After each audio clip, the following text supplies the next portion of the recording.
প্ৰিয় দৰ্শক আপোনালোকে চাই আছে আমাৰ আগিনতাত ডিগবৈত অনুষ্ঠিত যোগদান কাৰ্যসূচীত আজি সমগ্ৰ ৰাইজে লুৰিণজ্যোতি গগৈক বিপুলভাৱে আদৰণি জনাইছে আৰু লুৰিণজ্যোতি আদৰণি জনোৱাৰ লগতে 3 কোটি অধিক কৰ্মীয়ে আজি দলত যোগদান কৰা আমি দেখিবলৈ পাইছোঁ আৰু এই সমগ্ৰ দৃশ্যখিনি আপোনালোকক আজিৰ এই আমাৰ ভিডিঅ'টো দেখাবৰ কাৰণে আপোনালোকক চেষ্টা কৰিছোঁ।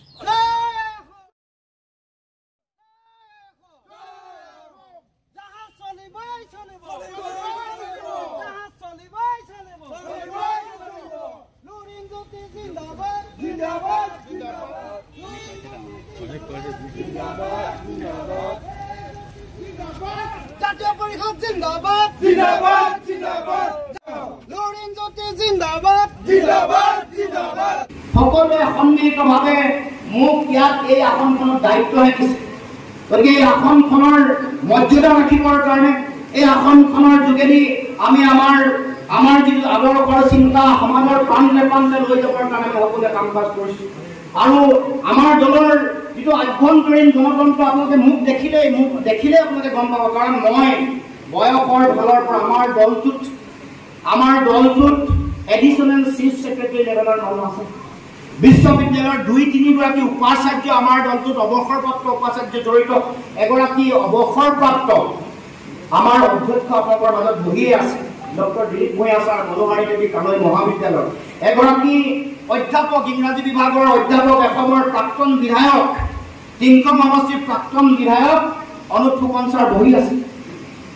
মানে retired advocate general Kamal Nayan Choudhury আমাৰ দলৰ উপসভাপতি বিশ্ববিদ্যালয়ৰ dean doctor Shikhar Kumar Sharma science and টেকনলজিৰ ডিন তেওঁলোক এই সকলো ব্যক্তি থকাৰ পাছতো সকলোৱে চিন্তা চৰ্চা কৰি সকলোৰে মৰম আৰু আশীৰ্বাদত মোক সভাপতিৰ দায়িত্ব অৰ্পণ কৰিছে তাৰ মানে সকলোৱে এটা গণতান্ত্ৰিক আলোচনাৰ চিন্তাৰে সকলোৱে ভাবিছে যে এইগৰাকী ব্যক্তিয়ে লুৰিণজ্যোতি গগৈয়ে হয়তো এই চিন্তাত সন্মুখৰ পৰা নেতৃত্ব দিব পৰা সক্ষমতা বা যোগ্যতা আছে সেইকাৰণে ইমান অভিজ্ঞতাপুষ্ট অসমৰ সমাজ জীৱনৰ বৰেণ্য ব্যক্তি থকাৰ পাছতো মানে মহাবিদ্যালয়ৰ অধ্যাপক আৰু অধ্যক্ষ উপাধ্যক্ষ কিমান আছে মই নিজেও নাজানো গতিকে সকলো মানুহে জীৱনৰ অৱসৰৰ পিছতো তেওঁলোকে উপলব্ধি কৰিছে যে আমি নিজৰ যিটো সামাজিক কাম শেষ মানে চাকৰি জীৱন শেষ কৰিলোঁ এতিয়া সমাজৰ কাৰণে জাতিৰ কাৰণে সেৱা আগবঢ়াবৰ কাৰণে আমাৰ উপযুক্ত মঞ্চ কোনখন সেইখন অসম জাতীয় পৰিষদ বুলি গণ্য কৰিছে এইটো আমাৰ কাৰণে পৰম গৌৰৱৰ কথা আৰু সকলোৱে সন্মিলিতভাৱে মোক যে এই দায়িত্ব অৰ্পণ কৰিছে সভাপতিৰ দৰে এটা মহান দায়িত্ব এইটো মই ভাবোঁ যে আমাৰ জ্যেষ্ঠ জ্ঞানজ্যেষ্ঠ ব্যক্তি বয়োজ্যেষ্ঠ ব্যক্তিসকলৰ তেওঁলোকৰ মহানুভৱতা মহান চিন্তা আৰু প্ৰচণ্ড গণতান্ত্ৰিক চেতনাৰ এইটো প্ৰতিফলন হ'ব এই কথা নিশ্চিত অসম জাতীয় পৰিষদৰ মই আগতেও কৈছোঁ যোৱাকালি প্ৰতিনিধি সভাতো কৈছোঁ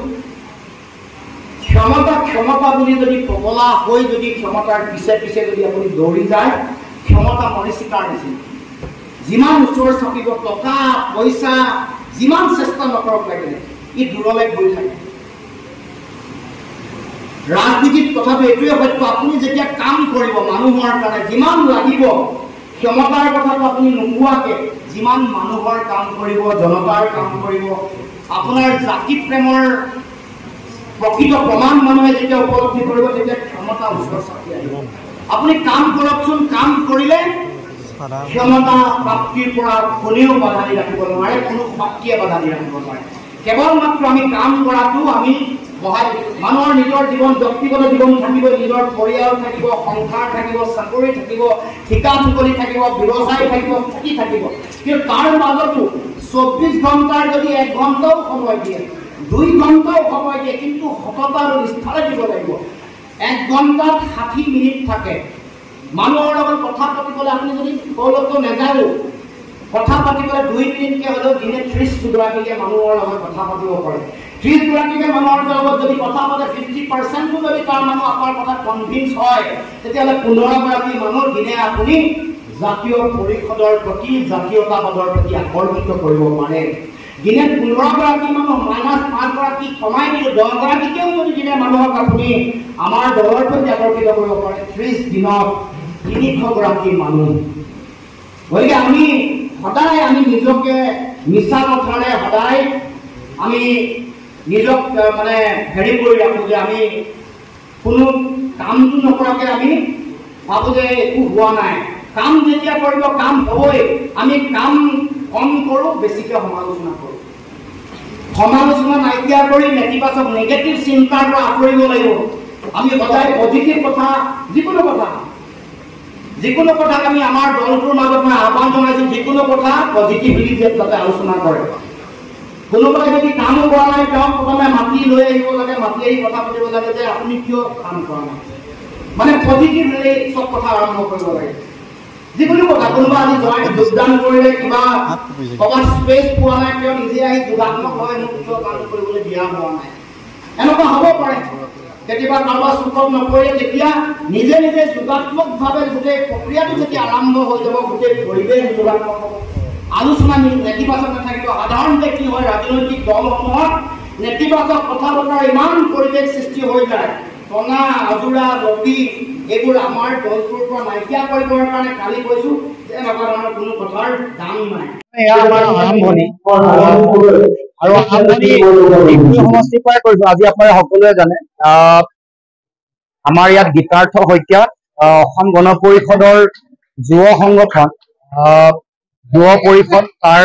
আগতে ছাত্ৰ পৰিষদৰ নামটোৰ লগত জড়িত এগৰাকী অগ্ৰণী নেতা আছে তেখেতে আমাৰ দলত যোগদান কৰিছে আৰু তেখেতৰ লগতে বিজেপি দলৰ বিভিন্ন পৰ্যায়ৰ নেতা কৰ্মকৰ্তাসকল ডিগবৈ সমষ্টিৰ প্ৰায়বোৰ পঞ্চায়তৰ পৰা আজি যোগদান কৰিছে তাৰ উপৰিও আজি এই যোগদান কাৰ্যসূচীত বিভিন্ন সমাজৰ বিভিন্ন সমাজকৰ্মী কৃষক খেতিয়ক ব্যৱসায়ী বিভিন্ন পৰ্যায়ৰ বিশেষকৈ যুৱক ছাত্ৰ ছাত্ৰী সকলোৱে যোগদান কৰিছে আৰু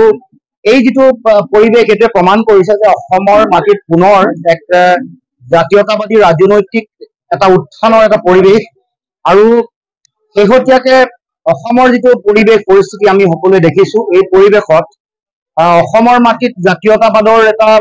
এনেও এটা উৰ্বৰা পৰিৱেশ আছে আগৰ পৰাই কিন্তু বিগত সময়ছোৱাত আঞ্চলিক ৰাজনৈতিক দল বা জাতীয়তাবাদী ৰাজনৈতিক নেতাসমূহৰ তেখেতসকলৰ দুৰ্বল ভূমিকা বিশ্বাসঘাতক প্ৰতাৰকৰ দৰে তেওঁলোকে কাম কাজ কৰাৰ কাৰণে অসমৰ ৰাইজে কিছুদিনৰ কাৰণে এই বিশ্বাসহীনতাৰ এটা পৰিৱেশৰ মাজত আছিল কিন্তু শেহতীয়াকে আমি দেখিছো যে ভাৰতবৰ্ষই হওক বা অসমৰ এই ভূমিতে ৰাজনৈতিক পৰিৱেশসমূহত ৰাইজে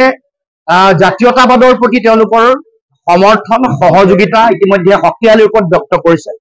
দেশত এইবাৰ লোকসভা নিৰ্বাচনত 200খন লোকসভা আসনত আঞ্চলিক দলৰ প্ৰাৰ্থীক জিকাই পঠিয়াইছে ভোট শ্বেয়াৰ হ'ল 35% আৰু অসমতো ডিব্ৰুগড় লোকসভাত আপোনালোকে সকলোৱে জানে অতি শক্তিশালীভাৱে ৰাইজে ভোটদান কৰিছে 4 লাখতকৈ বেছি ভোট মানুহে দিছে তাৰ উপৰিও 2021 চনৰ নিৰ্বাচনত আপোনালোকে চালে দেখিব যে আমি 83টা বিধানসভা সমষ্টিত যেতিয়া প্ৰাৰ্থী দিছিলো তাত প্ৰায়বোৰ সমষ্টিতে মানুহে 10,000তকৈ বেছি ভোটদান কৰিছে 57,000লৈকে ভোটদান কৰিছে 100 দিনত গতিকে জাতীয়তাবাদৰ প্ৰতি মানুহৰ প্ৰকৃত চেতনা মানুহৰ অনুগত্য মানুহৰ আছে আৰু মানুহে কেৱল মাত্ৰ বিচাৰি আছে যে বিশ্বাসযোগ্য আপোচবিহীন স্বাভিমানী জাতীয়তাবাদী চেতনাৰে উদ্বুদ্ধ ৰাজনৈতিক দল এটা আৰু তাৰ নেতা যিসকলে কেতিয়াও বিশ্বাসঘাতকতা প্ৰতাৰণা নকৰে আজিও মানুহৰ মাজত অলপ বিশ্বাসহীনতা আছে সেইকাৰণে কৈছো যে মানুহে আমাক সতৰ্ক দৃষ্টি নিক্ষেপ কৰক সদায় তেওঁলোকে নিৰীক্ষণৰ মাজত ৰাখক আৰু আমি অসমৰ ৰাইজক কথা দিছো কামেৰে আমি প্ৰমাণ কৰিম যে আমি আপোচবিহীনভাৱে অসমৰ স্বাৰ্থক কেতিয়াও কোনো কাৰণতে জলাঞ্জলি নিদি অসমৰ মানুহৰ কাৰণে জাতীয়তাবাদৰ ৰক্ষাৰ কাৰণে কাম কৰিম আৰু আজি মোৰ ভাল লাগিছে যে গীতাৰ্থ শইকীয়া বা আন যিসকল যুৱ প্ৰতিনিধি ইয়াত আজি অংশগ্ৰহণ কৰিছে তেখেতসকলে উপলব্ধি কৰিছে যে যুৱ শক্তিৰ ভূমিকা অপৰিসীম